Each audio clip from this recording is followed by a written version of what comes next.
Hi, my name's Benji and welcome to Dice vs Cards. Today we're looking at Spirit Island and we're going to find out if a complex game has to be bogged down by a commensurately steep learning curve and confusing mechanics. We're also going to find out how balanced and immersive you can possibly make variable player powers. And finally, and most importantly, we find out what it's like to turn the table on the bully and say, "No, this is my house and the rent comes with messed up nightmares." So let's see how this plays and whether this could be the next game for you.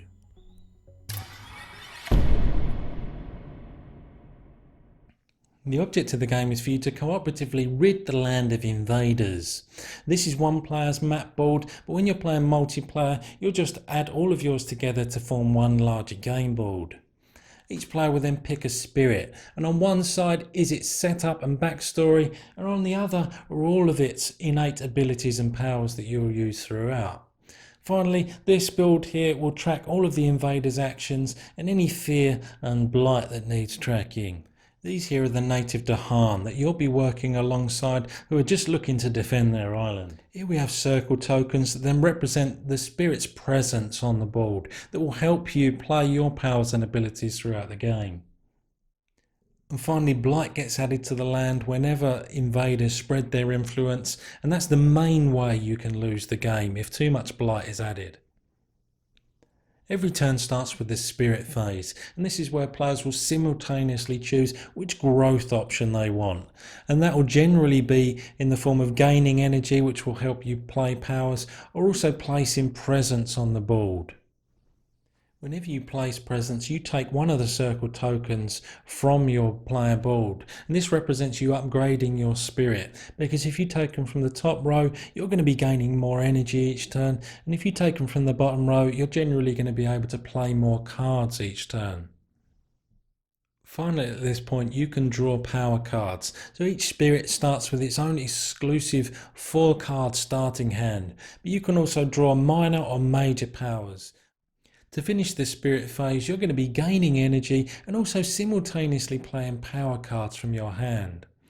Some take effect immediately and others happen at the end of the turn after the invaders have their go. The energy cost of each power is in the top left hand corner, and they're all variations on a theme in that you can target any land within a certain range of your spirit's presence. And they'll do, amongst other things, damage to invaders, or even allow you to move, for example, the native Dahan to an adjacent land, or they could also spread fear.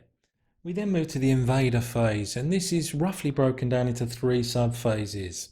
And you'll advance this invader deck so that you'll be able to see on your spirit phase what's going to be happening come the invader phase.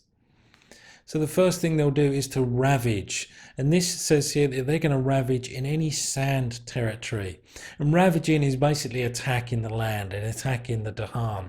So they'll do a certain amount of damage, and if they do enough damage they'll also blight the land, and then any surviving Dahan can fight back and potentially rid the invaders from that territory with the aid of spirits that have played powers.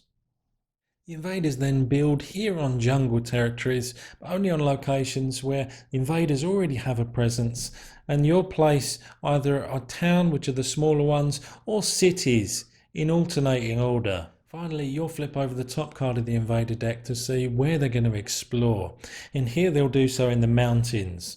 So unlike building, they'll place an explorer in any territory that either has an invader presence or has an invader presence in an adjacent territory. Then to finish the turn, you'll advance invader cards so that you're going to see what's going to happen next turn, and also your slow spirit powers will take place at this point. So remember, the goal of the game is to meet the varying win condition, which at the start is to remove the land of all invaders of all 3 types. But the more fear you spread, which is done predominantly through doing damage and killing invaders, but also through spirits' powers, the more of these fear cards you'll draw. At the start of every invader phase, they may have a positive effect for you as players. And the further you spread that fear, the easier the game comes to win, because in this example at Terror Level 2, you only need to rid the land of all of the towns and cities. But if you spread enough fear, you'll ultimately get to the point where you scare the natives completely and win the game by default. So that's how this game plays. What did I think of it? So what's good about the game? Well, I keep coming back to the same point about this being a heavyweight game that's easy to teach, easy to remember, and never devolves into having to take numerous visits to the men's rulebook. Yet as strategically deep and rewarding as you would want from bulkier fare. I actually sat there playing this game for the first few go rounds and had this silly smirk on my face, like this was what smooth and that was what riding away felt like. Part of that was to do with the signposting of the invaders' actions, but mostly it's just that every process and mechanic seems to follow a similar logic wherever you look. Rest assured that takes absolutely nothing away from the fact that the choices you have to make to min-max en route to winning a game are not of the easy or the middling variety. It's a downright unforgiving time at the table, as it should be. Secondly, and I cannot stress this enough, how cool the titular spirits are and the contribution they make to the overall package. Each one really feels like its own individual personality that is represented in its playstyle and artwork.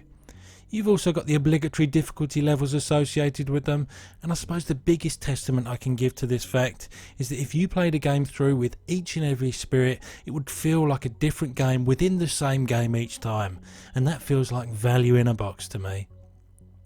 Finally, a nod of respect has to be given to the win and loss conditions. The way the game rewards you by making victory easier by doing all the hard stuff to scare the beshizzle out of the invaders feels like a pure and organic win, and just as importantly a thematic one at that.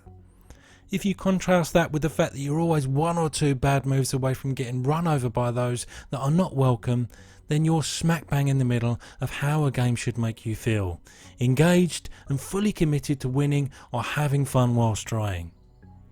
So what's not so good about the game? Well, player scaling is a tale of two cities.